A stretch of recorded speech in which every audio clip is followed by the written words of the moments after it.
Бөлөк бюджет бул өзү мен ойлойм ар бир адамга эле керек, себеби канча киреше болсо ошончо чыгаша болот да, кирешесине карата чыгаша болот деп ойлойм.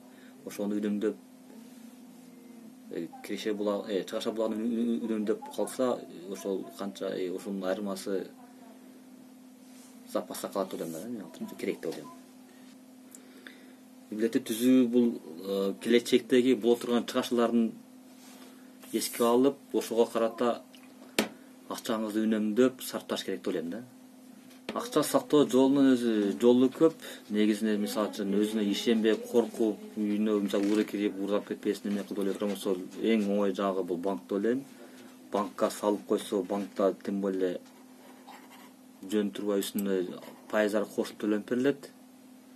Анан эгерде жок, анан банктын пайыздарынан көп киреше табам деп турган болсо, ошол үйгөн акчасыны башка тармакка саптаса болот да, жерге, дыйканчылыкка, малга же башка бизнеске кошсо болот да. Үй бүлөлүк бюджетти түзгөндө биз мисалы үчүн жылдын башында Кудай кааласа мына ушул жылы мына иштерди бүтүрсөмбү деп баштап пландаштырып түзөбүз.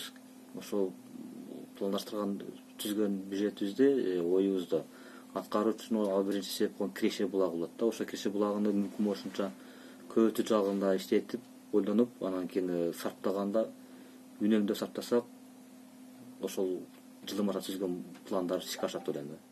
Күн сайын мен ойлойм түзө албайт деп ойлойм, себеби күн сайын канча түшсө ошончо чарчап кетирип коюшу мүмкүн да. Бир айда бир жолу түшө турган болсо, бул бир айга чейин ошол акча түшө турган периодко чейинки убакытты ал акчасы жок болсо, үнөмдөп, этияттап акчасын барчасын этияттап сарптап түзөт деп ойлойм.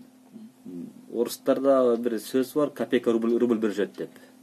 Ошол мисалы үчүн акчаны үнөмдөшүн эң биринчи жолу биринчи тыйындан баштап үнөмдөсөк, ошондо чоң акчаны ал тыйын сактап берет деп ойлойм.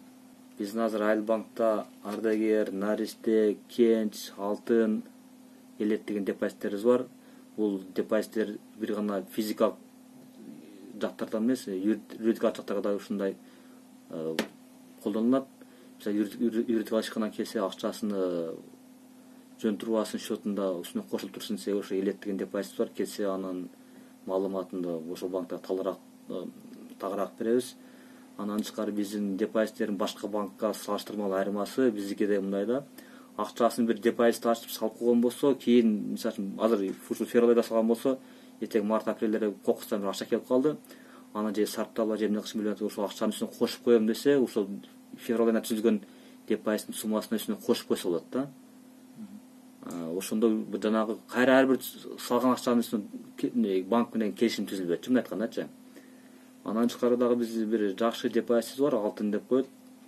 Бул депозиттин жакшы жагы бул как счет катары салып колдонуп иштетсе болот да. Себеби мисалы үчүн депозит ачып койгондон кийин мөөнөт 2 жылга чейин түзүлөт. Минималдуу сумма счетуңузда 5000 сом калып туруп, калган акчаңызды алып, салып, иштетип неме кылсаңыз, ошол алган акчада ошол проценти калган негизги суммага, ошол асачын суммага неме пайыз кетип баштайт. Эгерде кайра кошуп койсо, ошо кошкон күндөн баштап да эсептелинет. Мына айтканда мисалы счетуңуз өзүңүздө 100 000 сомдук акчаңыз бар болсо, депозит ачып салып койгон болсоңуз, кокустан бир айдан кийин иш чыгып калды, ага 70 000 керек десеңиз, башка банкка барсаңыз, мындай депозитти андай полный ошол 100 000 түзгөн договорду келишимди бузуп койгонго туура келет да. Биздин ушул Алтын деген депозиттин өзгөчөлүгү, келесиз дагы кайра эле ошол 100 000 сом иштен 70 000 сомду алып иштетип, 15 күндөн кийин же 20 күндөн акчаңыз кайра ордуна салып койсоңуз болот да, өзүңүздүн ыктыярыңыз боюнчачы. Ушундай жакшы жактары бар.